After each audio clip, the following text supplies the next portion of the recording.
दोस्तों, आज हम बताने जा रहे हैं भगवत गीता के 6 अध्यायों का सार और प्रत्येक अध्याय की खास बातें।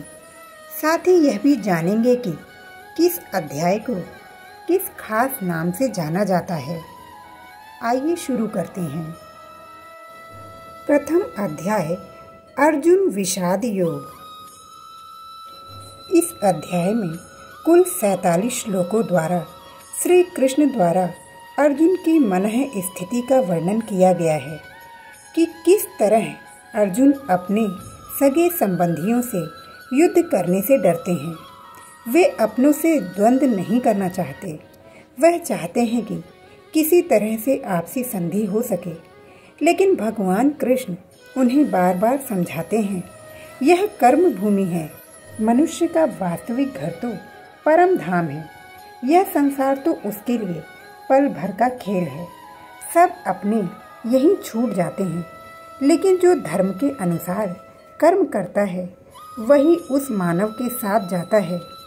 लेकिन श्री कृष्ण कहते हैं कि क्षत्रिय का परम धर्म युद्ध ही है। छुपकर बैठना या अपनों के लिए शोक करना नहीं। द्वितीय अध्याय सांख्य योग। इस अध्याय में कुल 72 श्लोक हैं। इस अध्याय में अर्जुन श्री कृष्ण से अपने मन के भावों को अभिव्यक्त करते हुए कहते हैं कि मैं उन पर बाणों की वर्षा कैसे करूं, जो कि मेरे पूजनीय हैं, मेरे सगे संबंधी हैं।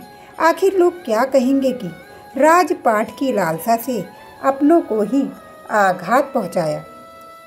फिर श्री कृष्ण अर्जुन को कर्म योग, ज्ञान योग, सांख्य योग, बुद्धि योग और आत्म का ज्ञान देते हैं।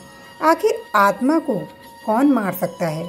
फिर यह शरीर तो नश्वर है और यहाँ के मानव कुछ पल के साथी हैं, इसलिए तुम्हारे लिए युद्ध करना ही उचित होगा। वास्तव में यह अध्याय पूरी गीता का सारांश भी बताया गया है।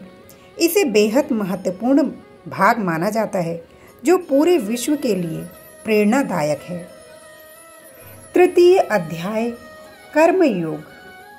इस अध्याय को कर्मयोग माना गया है, जहां अर्जुन को कर्म करने के लिए उद्यत किया जाता है। इसमें 43 श्लोक हैं।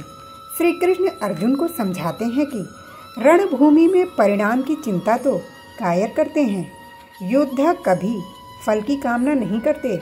तुम तो एक माध्यम हो, करने वाला तो ईश्वर ही है, इसलिए हमें सिर्फ कर्म करते रहना चाहिए। चतुर्थ अध्याय ज्ञान कर्म संन्यास योग। इस अध्याय में कुल 42 श्लोक हैं। इसमें श्री कृष्ण अर्जुन को समझाते हुए कहते हैं कि इस जगत में ज्ञान की ही पराकाष्ठा है और ज्ञान ही श्रेष्ठ है, और उससे भी अधिक गुरु की पराकाष्ठा है, जो हमें प्रकाशमय करता है।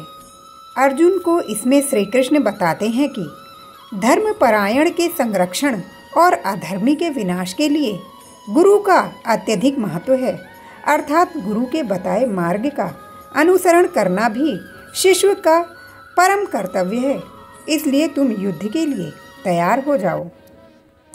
भगवत गीता पंचम अध्याय कर्म संन्यास योग।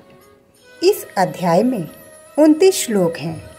अर्जुन इसमें श्री कृष्ण से पूछते हैं कि कर्म योग और ज्ञान योग दोनों में से उनके लिए कौन सा उत्तम है।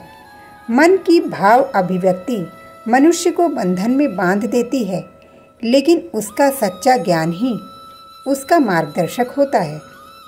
तब श्री कृष्ण कहते हैं कि दोनों का लक्ष्य एक ही है, परंतु कर्मयोग बेहतर है, क्योंकि कर्म करने से ही उसे सच्चे ज्ञान का अनुभव हो पाएगा। षष्ठ अध्याय आत्म संयम योग। इस अध्याय में 47 श्लोक हैं। इसमें श्री कृष्ण अर्जुन को अष्टांग योग के बारे में बताते हैं। वह बताते हैं कि किस प्रकार मन की दुविधा को दूर किया जा सकता है, मन को एकाग्र कैसे किया जाता है। अंतःकरण की शुद्धि से ही मन के द्वंद्व दूर होते हैं और हम कर्म के लिए उद्यत होते हैं। इसलिए हे अर्जुन, आप अपने विचलित मन को स्थिरता देने के लिए योग की शरण में जाओ, जहाँ तुम्हारे हर सवालों का जवाब है।